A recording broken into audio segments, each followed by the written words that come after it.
Desde 400 milhões de anos atrás, todo predador precisa do mesmo temível equipamento: mandíbulas poderosas. Na luta infindável da natureza, os predadores evoluíram. As presas reagiram desenvolvendo defesas, causando o surgimento de predadores ainda mais ferozes. É um círculo vicioso entre matar e morrer, escapar e ser capturado. A história das mandíbulas. Evolução. A história da sobrevivência. Evolução.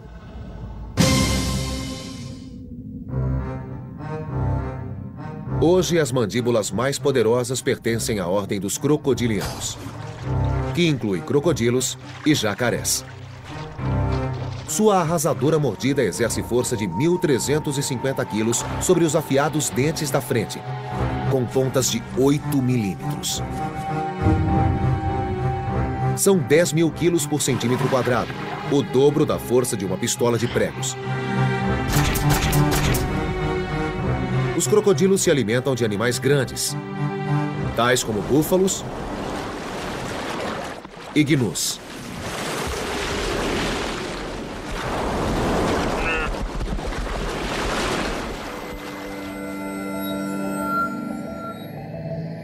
Há milhões de anos, os crocodilos e todos os animais com mandíbulas fortes têm tido uma imensa vantagem na luta pela sobrevivência. A presença da mandíbula mudou tudo no campo de batalha. Os animais não estavam mais limitados a comer coisas que cabiam na boca. Foi uma vantagem tão grande que os vertebrados com mandíbulas superaram todos os outros. Na história dos vertebrados, não há nada tão importante quanto a evolução da mandíbula. As mandíbulas estão por toda a parte. Mas antes, elas não existiam. Como um único traço anatômico, uma simples articulação musculada, pôde influenciar tanto a evolução e moldar muitos animais que existem hoje? A resposta começa com a primeira mordida.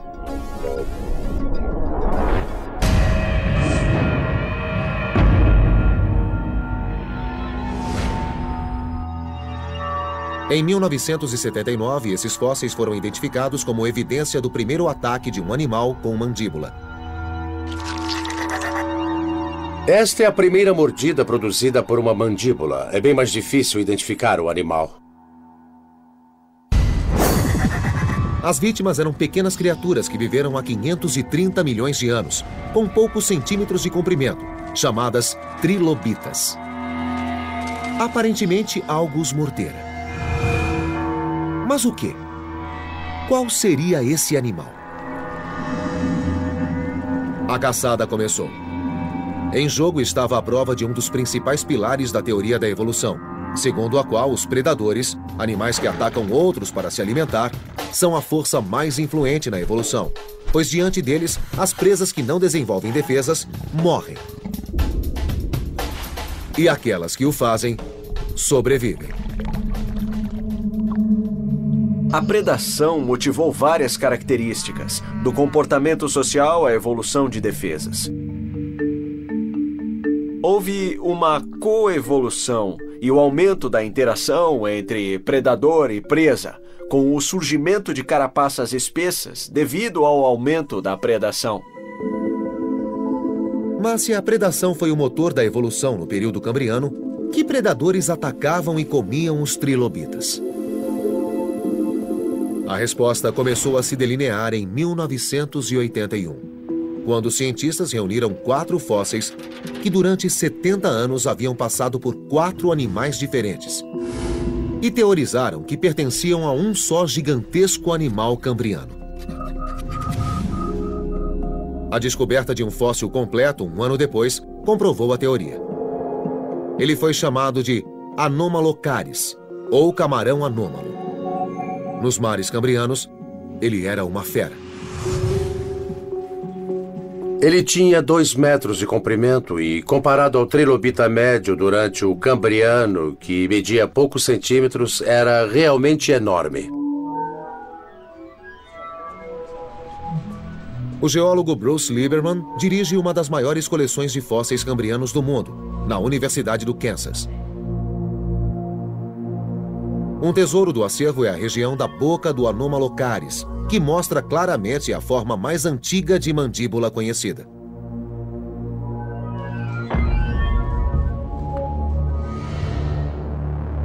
Parece uma fatia de abacaxi enlatado, uma espécie de círculo, e dentro há um círculo menor onde fica o buraco da boca.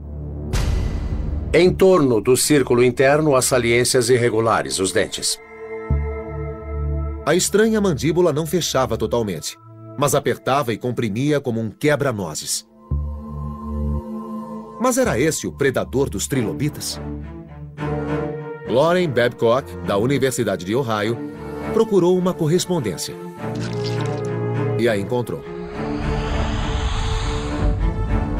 Descobrimos que o tamanho e a forma das mordidas correspondiam exatamente ao tamanho e à forma da região da boca do Anomalocaris.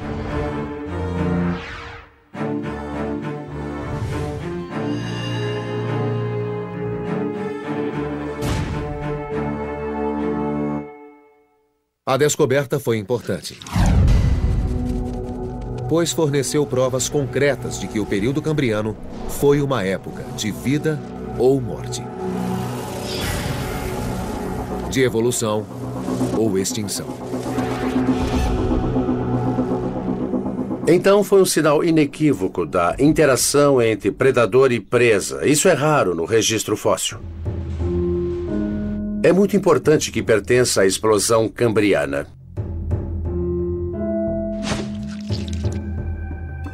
Em resposta à mandíbula do Anomalocaris, os trilobitas desenvolveram novas defesas, que talvez incluíssem até armas químicas.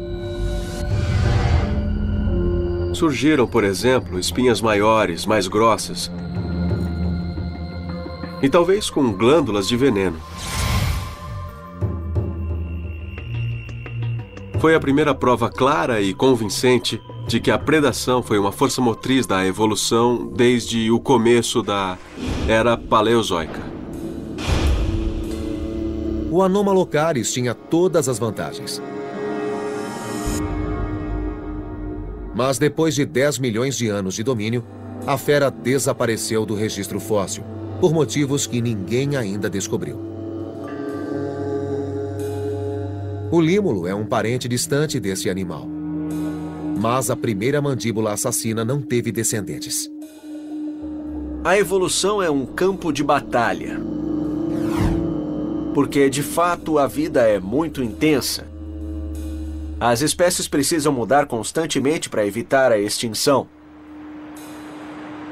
Realmente é uma questão de vida ou morte se os indivíduos conseguem se adaptar a tempo ao ambiente em constante mutação. As mandíbulas voltaram a surgir, de modo impressionante, numa linhagem de animais completamente nova. Os peixes. Há 430 milhões de anos, os peixes foram os primeiros animais a ter coluna dorsal. Foram os primeiros vertebrados, ancestrais de todos os outros, inclusive os seres humanos. Mas não tinham mandíbulas, apenas aberturas tão primitivas que não podiam ser chamadas de bocas. Alimentavam-se avançando sobre a comida ou agitando a lama, na esperança de encontrar partículas suspensas. Mas em um grupo de peixes, uma mudança ocorreu. Os peixes primitivos tinham arcos ósseos que prendiam as guelras. O registro fóssil sugere que, com o tempo, a seleção natural favoreceu peixes cujos arcos avançavam até serem capazes de segurar a comida. O arco inferior descia. O arco superior proporcionava a estabilidade. Foi uma mudança estrutural que permitiu a sobrevivência e, com muitas variações, persiste até hoje em milhares de espécies, inclusive a nossa.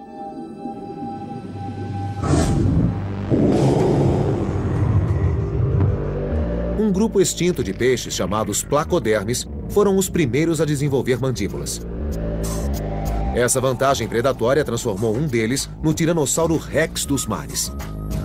A natureza das mandíbulas dessa fera deixou de ser um mistério há pouco tempo. Estou do lado do Dunkleosteus tereli. Chegava a medir 6 metros de comprimento e pesava 1 tonelada ou mais. E era um feroz predador. Mark Westnitz, zoólogo do Museu Field, em Chicago, tenta decifrar os mistérios do Dunkleosteus. Por que suas mandíbulas cresceram tanto? E como essa estranha mandíbula sem dentes funcionava? O Dunkleosteus e outros placodermes não têm dentes. Tem uma grande mandíbula óssea inferior, cuja borda é coberta com um esmalte que é muito afiada na ponta. É como um cutelo.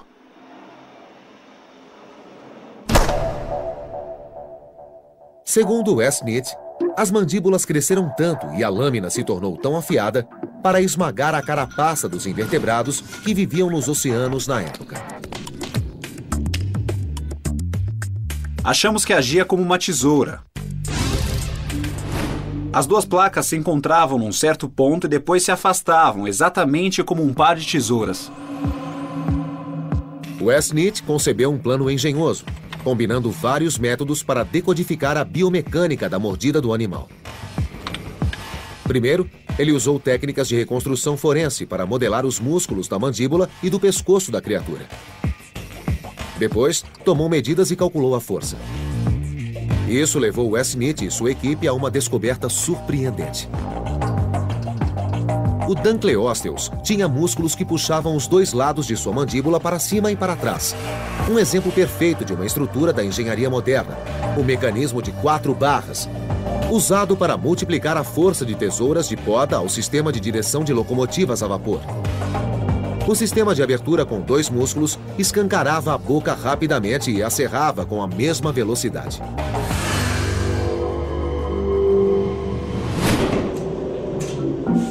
Intrigado, Westnitz construiu uma réplica da mandíbula para observar a mordida em ação. Nós simulamos as propriedades dos músculos, sua velocidade e força de contração, usando as propriedades dos músculos dos tubarões modernos. Os músculos de muitos vertebrados têm propriedades semelhantes, então achamos que é uma reconstrução razoável do que movia o crânio do Dunkleosteus. Os cálculos finais do computador espantaram a equipe. A mordida do animal levava apenas 70 milissegundos, criando um fluxo de água e uma força de 600 quilos.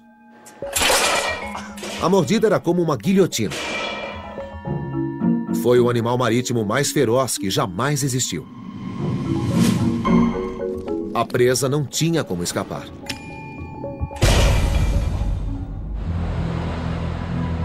Mas, tal como o Anomalocaris, o Dunkleosteus entrou em extinção, junto com suas mandíbulas afiadas. Esse desaparecimento é outro mistério científico.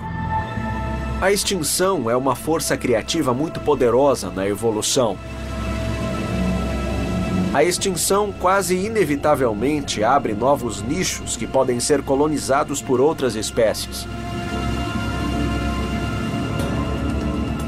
O lugar do Dunkleosteus como superpredador logo seria ocupado por uma criatura que se destacaria com um novo tipo de mandíbula, que nos assusta até hoje. Os tubarões. Há 350 milhões de anos, o Dunkleosteus, o peixe com a mordida mais forte de todos os tempos, desapareceu do registro fóssil. O tubarão não demoraria a surgir e tomar seu lugar como predador máximo.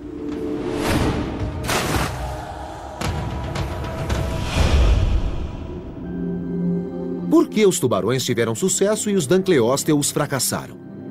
Os primeiros provavelmente começaram como presas dos segundos. O tubarão nem sempre foi o predador máximo. Com base no registro fóssil, acreditamos que existem há uns 450 milhões de anos. Existem há mais tempo que qualquer outro grupo de vertebrados do planeta.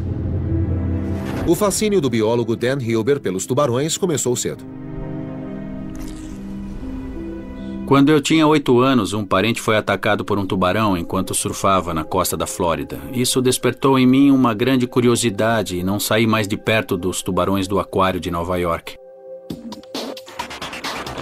Buscando entender a sobrevivência do tubarão, Dan Hilber decidiu fazer a primeira medição científica detalhada da mordida do animal.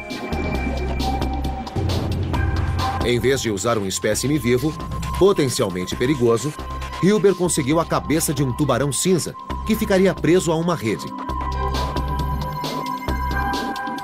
Sua meta era construir no computador uma mandíbula de tubarão virtual e estudar a mordida na segurança de seu escritório. O primeiro passo foi usar tomografia computadorizada de alta resolução. Usando essas técnicas de moldagem, podemos estimar o desempenho ou a força máxima da mordida de animais como o tubarão. O sistema produziu uma versão digital do crânio do tubarão. Uma base precisa para o modelo computadorizado. Em seguida, Hilber dissecou o espécime, medindo cuidadosamente cada músculo que movia a mandíbula. Esses dados foram então transferidos para a imagem da tomografia computadorizada. Juntos, músculos e ossos formaram uma mandíbula em 3D completa. O tubarão virtual já estava pronto para sua primeira mordida. Depois de calculados os números, o resultado foi surpreendente. Um fato espantoso é que, se os compararmos com predadores históricos, como o Dunkleosteus, por exemplo, eles não mordem assim tão forte. Os tubarões virtuais produziram mordidas de 2 a 270 quilos, menos da metade da força do Dunkleosteus. Então, se não foi a força da mordida, o que tornou os tubarões dominantes? Para a bióloga Cheryl Wilga, da Universidade de Rhode Island, a resposta é um corpo capaz de grandes velocidades. Pense num tubarão nadando velozmente perseguindo a presa. Seu perfil é hidrodinâmico em forma de torpedo que lhes permite manobrar rapidamente em qualquer direção. Os tubarões não têm ossos que restringam seu nado. São feitos quase inteiramente do mesmo tipo de cartilagem flexível que temos no nariz. E o posicionamento da mandíbula, baixa e recuada, diminui a resistência da água. Wilga fez a primeira análise de microsegundos da mordida do tubarão. Ela estudou um tubarão pequeno e relativamente dócil, o cação-espinho. Para captar a veloz mordida, Wilga montou uma máquina especial com câmera lenta. E depois, a isca. Uma fatia de arenque.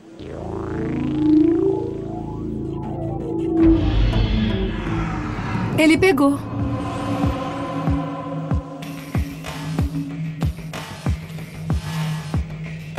Ótimo!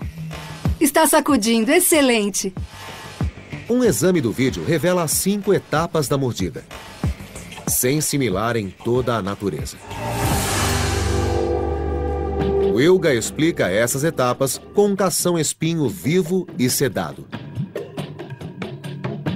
Quando o tubarão está nadando, vemos este perfil normal e regular. Quando vai se alimentar, ele ergue o crânio. Baixa a mandíbula inferior e depois afasta as mandíbulas superior e inferior do crânio. E quando termina de se alimentar, ele retrai as mandíbulas. E o perfil volta a ficar normal. Tudo acontece em 50 a 70 milissegundos. É a chamada projeção da mandíbula, que dá ao tubarão uma vantagem pequena, mas importante. Podemos comparar com uma corrida de atletismo. Se o tubarão consegue projetar as mandíbulas e pegar a presa antes, ele vence. Só um pouco faz uma grande diferença. Os tubarões eram velozes, suas mandíbulas avançavam, e eles desenvolveram dentes perfeitos para sua função. No começo, os tubarões tinham dentes pequenos. parecidos com picadores de gelo que serviam para agarrar. Mas, com a evolução de vários grupos, os dentes se tornaram maiores e, o que é mais importante, mudaram de forma. Com dentes grandes e triangulares, serrados como uma faca de carne, é mais fácil pegar a presa. Além de afiadíssimos, os dentes do tubarão também têm a espantosa capacidade de se regenerar ao longo da vida.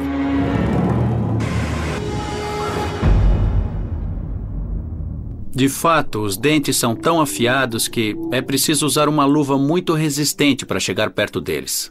Quando abrimos as mandíbulas, vemos os dentes da frente. É a fileira de dentes que eles usam para capturar o alimento. Mas por trás desses dentes funcionais, há 6, 7, até 8 dentes esperando para entrar, como uma esteira rolante. Se o tubarão perder algum dente capturando o alimento, dentes mais afiados estarão prontos para entrar no lugar. E eles podem continuar caçando sem perder tempo. Sem dúvida, um dos animais de maior sucesso de todos os tempos, o tubarão permanece o predador máximo dos mares há mais de 300 milhões de anos, graças às suas mandíbulas extraordinárias.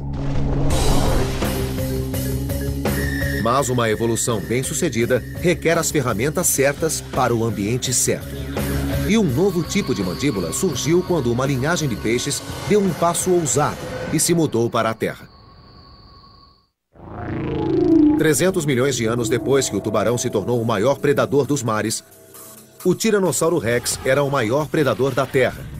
Mas sua mandíbula não descendeu do tubarão. Como aconteceu? Como o Tiranossauro Rex adquiriu sua mandíbula? E como essa linhagem de peixes com espinha dorsal e esqueleto, mas sem mandíbula, sobreviveu em terra?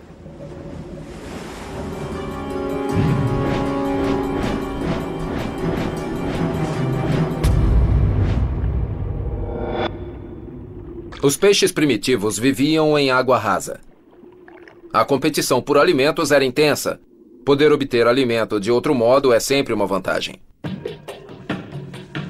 Os biólogos de Harvard, Charles Marshall e Molly Markey, estudam as estranhas criaturas transicionais que viviam em água rasa há 370 milhões de anos. Eram peixes, mas pareciam estar a caminho de se tornar os primeiros répteis do mundo. Eles tinham barbatanas, tinham guelras. E as barbatanas começaram a adquirir estruturas que lhes permitiam se apoiar no fundo do mar. Parece que eles começavam a se locomover no fundo usando proto-membros. A pesquisa de Marshall revelou que essas criaturas com membros, chamadas tetrápodes, desenvolveram mandíbulas parecidas com as de répteis, e não com as de peixes. Certo. Essa simulação, baseada em medidas de crânios fósseis, mostra a mandíbula de um tetrápode em ação. Eles mordem, eles não sugam, o que é interessante. A maioria dos peixes suga. Por ser muito viscosa, a água sustenta as partículas de alimento. Eles abrem a boca rápido, puxando uma coluna de água com alimento para dentro da boca. Os tetrápodes podiam obter alimento de outro modo que exigia morder a água. Essa combinação básica de membros, esqueleto e uma mordida forte inaugurou o padrão para muitas criaturas futuras, inclusive nós. Os seres humanos ainda têm o mesmo tipo de mandíbula. 10 milhões de anos depois que surgiram, os tetrápodes, já tendo desenvolvido a mandíbula mordedora, estavam preparados para se mudar para a Terra. E depois que o fizeram, tiveram um sucesso espantoso. 240 milhões de anos depois, milhares de espécies já haviam herdado essa nova mandíbula mordedora. Na era dos dinossauros, a sobrevivência era um jogo mais rápido e mais perigoso, com carnívoros de mandíbulas grandes na ofensiva e herbívoros de mandíbulas pequenas na defensiva. Os dinossauros carnívoros desenvolveram armas para matar. Mandíbulas mais fortes, dentes mais eficazes para penetrar a carne e garras maiores.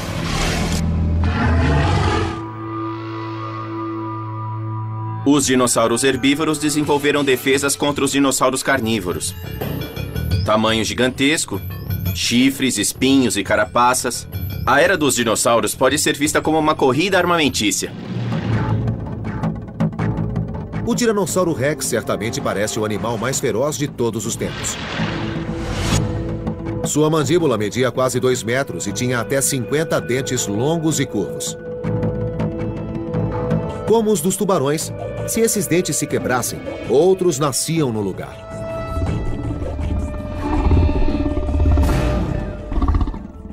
Mas, segundo uma recente teoria científica, o Tiranossauro Rex era um fracote, com braços curtos, pernas lentas e olhos fracos demais para abater animais em movimento.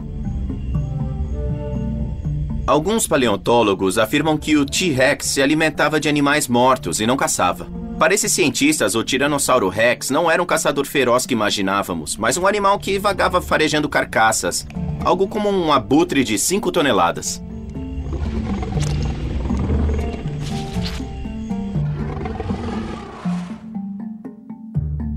Gregory Erickson, paleobiólogo e defensor do Tiranossauro Rex, não admite essa hipótese.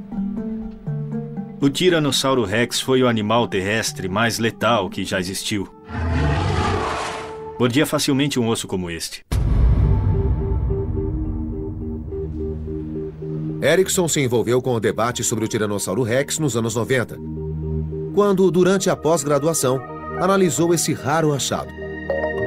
Uma pelvis de tricerátopo, com exatamente 58 marcas de mordida.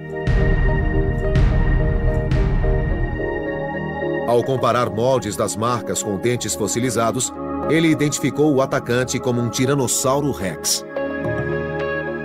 À primeira vista, as marcas parecem sustentar a teoria da necrofagia. O Tiranossauro Rex demorava para comer, tirando porções de carne do osso. Mas Erickson aproveitou as marcas para estabelecer uma força mínima para a mordida do animal e provar que seus dentes podiam fazer mais do que arranhar um osso. Os dentes do Tiranossauro Rex certamente se destacam. Eram os maiores dentes entre os dinossauros. Esta é a raiz, esta é a coroa, então mais da metade do dente era usado pelo animal. Eles podiam utilizar 15 centímetros do dente. E eles têm um perfil muito interessante, que lembra uma faca de carne ou alguma coisa parecida. São até cerrados na frente. Mas não são iguais a uma faca de carne. Veja a ponta do dente. Ela é muito mais arredondada. Parece mais um prego de ferrovia ou uma banana letal.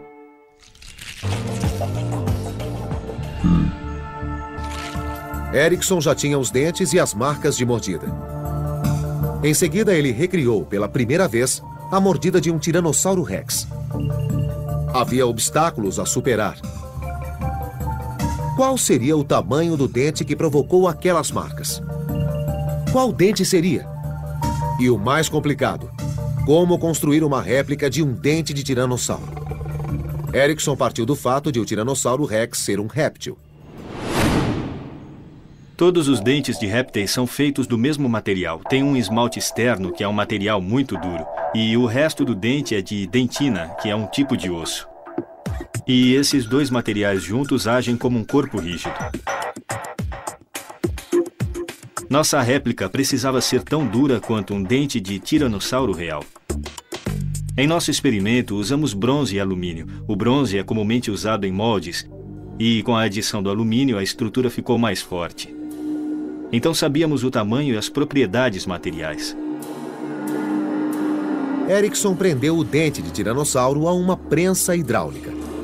Seu plano era medir precisamente quanta potência era necessária para causar o sulco de 1,20 cm no osso do tricerátopo. Uma pelvis de vaca serviu como presa. A microestrutura dos ossos pélvicos da vaca são idênticos aos ossos do tricerátopo. Certo, pode zerar o display. Por tentativa e erro, força 0, Erickson ajusta o torque até chegar a uma equivalência exata com a força da mordida real.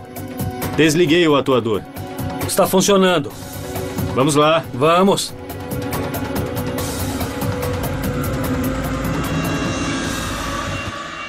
Nossa. Atravessou o osso. Você não ia querer ser mordido por isto. Quanta força, Paul? Uns 1.300 quilos. 1.300. O resultado da média de vários testes foi 1.540 quilos, equivalente à força da mordida do crocodilo, a mais poderosa da Terra. E isso foi só o começo. Provavelmente os dois lados da dentição eram usados quando o animal mordia, então a força devia ser o dobro. A força da mordida do tiranossauro seria o dobro da de um jacaré grande hoje. Mas essa não devia ser a força máxima. Suspeito que o tiranossauro podia produzir mordidas com força 3, 4, 5 vezes maior.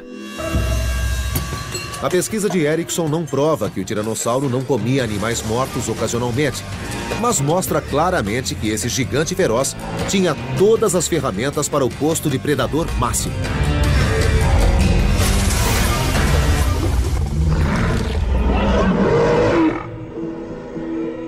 À sombra dos dinossauros, outras criaturas entre as primeiras a rastejar na Terra evoluíram de seu próprio modo, com sua própria mandíbula. Quando o Tiranossauro Rex e outros grandes dinossauros entraram em extinção há 65 milhões de anos, começou a era dos mamíferos, de cuja mordida compartilhamos. Há 65 milhões de anos, os dinossauros entraram em extinção, provavelmente devido ao cataclísmico impacto de um asteroide. Milhões de espécies desapareceram no evento que os cientistas chamam de extinção Cretáceo-Terciário, ou extinção KT. Para os pequenos mamíferos, foi a melhor coisa que poderia ter acontecido.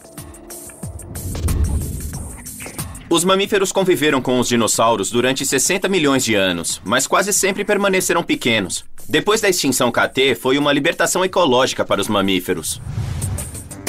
De repente, eles se viram num mundo cheio de nichos abertos, e sempre que há um nicho vago, algum organismo se adapta para explorá-lo. Foi o que os mamíferos fizeram, e por isso estamos aqui hoje. O fim dos dinossauros abriu espaço para novos predadores. E os mamíferos, equipados com um novo tipo de mandíbula, exploraram esse novo nicho. O segredo do sucesso foram dentes especializados. Há uma diferença entre os dentes dos dinossauros e os dos mamíferos. Os dos dinossauros parecem pregos e são todos iguais. Em um mês, todos se parecem com pregos. Mas os dos mamíferos são diferentes ao longo da boca. Hoje, a mandíbula dos mamíferos contém dentes capazes de extrair o máximo de nutrientes de vários tipos de alimento. Os incisivos na frente, para cortar e morder o alimento. Os pré-molares mais afastados, para rasgá-lo. Os molares mais atrás, que se combinam para transformar o alimento em porções digeríveis. E os mais letais, os caninos, cujo nome não vem da palavra cão, mas da palavra carnívoro. Os caninos servem para agarrar a presa. Obviamente, os caninos são bem maiores em predadores do que em outros animais. Os maiores caninos que já existiram foram os do tigre-dente de sabre.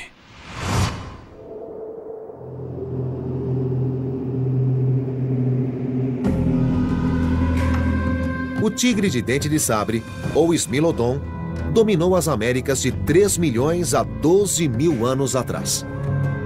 Na última parte de seu reinado, esse grande predador caçou um recém-chegado, que fisicamente não era páreo para ele: o ser humano.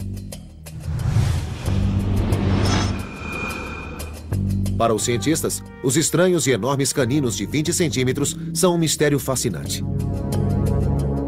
Por que esses grandes felinos desenvolveram uma arma tão extrema? Era o que o anatomista Frank Mendel queria descobrir.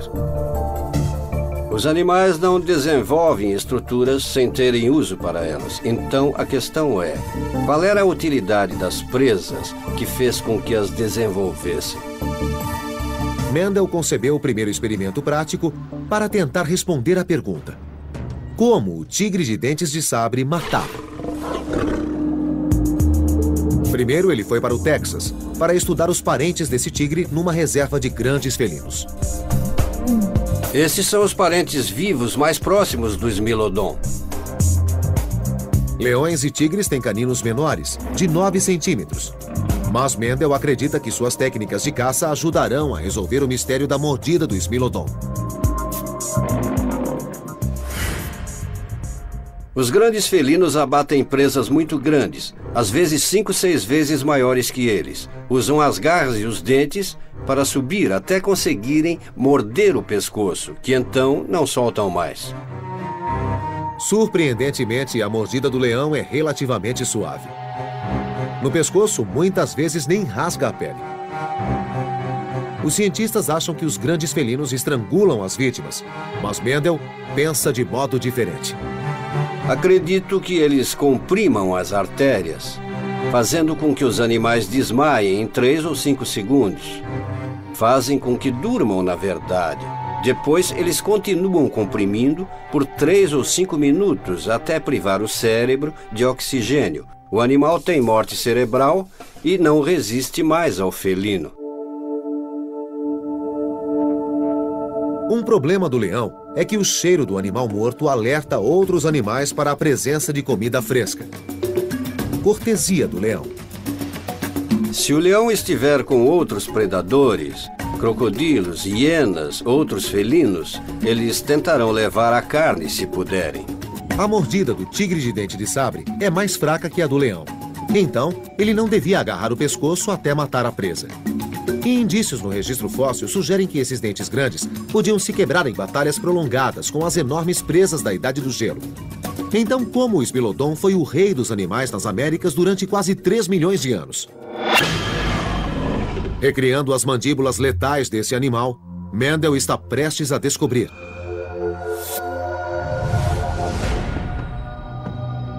Certo, vamos pegar esse articulador. Um trator substituiu o corpo volumoso do Smilodon. Coloque isto no trator. E ajuda a posicionar corretamente a mandíbula do felino. As mandíbulas foram feitas a partir do molde de um espécime real. Como substituta para a grande presa herbívora do Smilodon, Mendel usa a carcaça de uma vaca já reservada como alimento para os grandes felinos no Instituto de Pesquisa. Todos os animais usados aqui morreram de causas naturais, ou estavam em estado crítico e sofreram eutanásia. Primeiro, Mendel testa uma teoria influente, segundo a qual o Smilodon perseguia e eviscerava as presas, com um corte no abdômen. Primeiro vamos alinhar os dentes. É aqui que queremos atingir a barriga do animal. Não há costelas, é parede abdominal. Então, é uma área bastante vulnerável. Abaixo. Mais. O tigre de dente de sabre baixava a mandíbula inferior até 110 graus. Mesmo assim, os caninos de 20 centímetros só ficavam com 7 centímetros de folga. Isso seria suficiente para matar? Se pegarmos uma porção de pele, os caninos não fazem contato. Eles não penetram a parede abdominal. Então a mordida no abdômen, pelo menos para mim, não é uma boa hipótese. Parece errônea. Se essa mordida está descartada, para que serviam os caninos? A teoria de Mendel foi direto na jugular. Ficou um ferimento feio. Por que o Smilodon, ou tigre de dente de sabre, um predador da Idade do Gelo, desenvolveu caninos de 20 centímetros?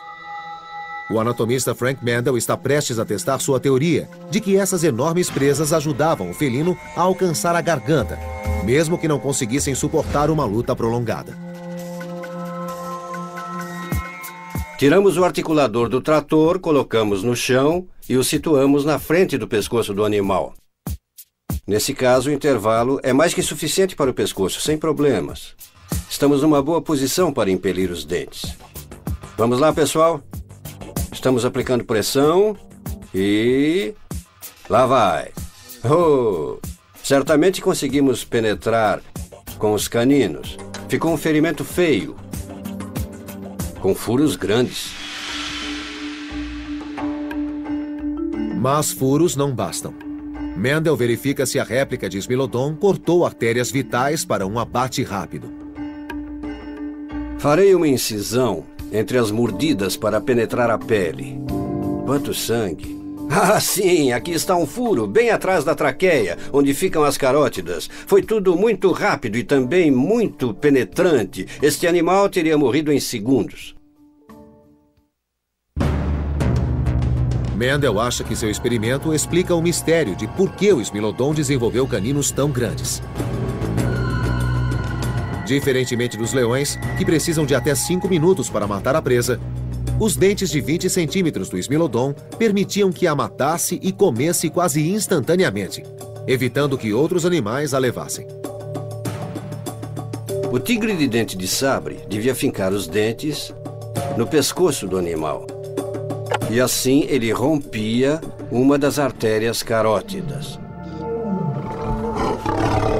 A morte era quase instantânea, mais rápida que a causada pela mordida dos grandes felinos modernos. O Smilodon entrou em extinção no final da Idade do Gelo, há 12 mil anos, talvez devido à súbita mudança climática. Ou porque os primeiros caçadores humanos passaram a concorrer com ele pela presa. Os humanos, os novos predadores máximos, eram temíveis. Mas suas mandíbulas eram diminutas. Como os humanos triunfaram com mandíbulas que hoje são tão pequenas que até nossos parentes primatas têm mordidas maiores? Os humanos são fracos, anatomicamente. Comparados a chimpanzés, nós somos uns fracotes. Scott McGraw é um anatomista evolutivo que estuda primatas e os parentes extintos dos humanos, os hominídeos. Os grandes macacos hoje, gorilas, chimpanzés, orangotangos, bonobos, mastigam em muitos casos vegetação dura ou fibrosa e frutas duras. O que exige uma mandíbula grande e músculos bem fortes. E quanto ao tamanho dos dentes, os molares desses animais são maiores que os dos humanos modernos. Há 1.800.000 anos, nossos ancestrais hominídeos, que já andavam com 2 pernas há 4 milhões de anos, perderam a maior parte dos pelos corporais, desenvolveram cérebros maiores e saíram da África, espalhando-se pelo mundo. Hoje, o Homo sapiens domina todas as formas de vida sobre a Terra. Conseguimos, graças à inteligência e não à força bruta, ferramentas que diminuíram a necessidade de mandíbulas fortes. Durante a evolução humana, houve uma transição entre o uso da força física na mordida, por exemplo, e o uso do cérebro. Fomos capazes de enganar nossos predadores. Houve uma transferência de força do indivíduo físico para as ferramentas usadas por esse indivíduo. Depois de 2 milhões de anos fabricando ferramentas, nossa mandíbula encolheu drasticamente, pois não havia necessidade de sustentar seu tamanho enorme. Nossas mandíbulas já não são grandes o bastante nem para alojar os dentes do siso, que nascem em jovens adultos. Os cientistas teorizam que, no futuro, os dentes do siso desaparecerão. Nossos dentes encolheram, nossas mandíbulas e nossos músculos da mandíbula encolheram, e isso está ligado à nossa dieta. Podemos simplesmente pôr algo no micro-ondas. Não precisamos de dentes e mandíbulas fortes e músculos para processar o alimento. Não precisamos nem de dentes, só de um canudo.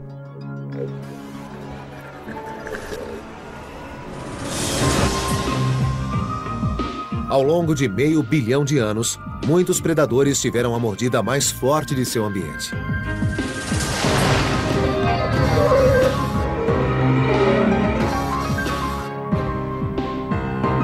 Hoje, isso lhes rende um lugar no zoológico. Mas 400 milhões de anos de evolução provam que a única constante é a transformação. A evolução é empolgante porque a cada geração as regras são levemente diferentes do que eram para a geração anterior. Então uma estratégia que existe agora pode não funcionar no futuro. Talvez os seres humanos não devessem ficar tão tranquilos por estarem na liderança.